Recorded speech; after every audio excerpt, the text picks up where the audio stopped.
Mantan Kepala Intelijen Negara Jenderal TNI Purnawirawan AM Hendro Priyodo angkat suara membela Hercules dalam polemik terbaru.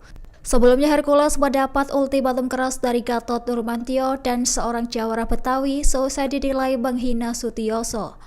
Setelah mendapat tekanan, Hercules akhirnya meminta maaf kepada Sutioso secara terbuka. Meski demikian, Hercules menegaskan dirinya tidak takut kepada Gatot dan menyebut pernyataan Gatot terlalu bengis. Di sisi lain, Hendro Priyodo menyebut Hercules sebagai mantan pahlawan yang kehilangan anggota tubuhnya di Timur Timur. Dikutip dari Tribun Jakarta, pernyataan itu disampaikan Hendro Priyodo pada Minggu 4 Mei 2025. Dirinya sempat menyebut Hercules mantan pahlawan yang turut berjuang demi negara. Download Tribun X sekarang, menghadirkan lokal menjadi Indonesia.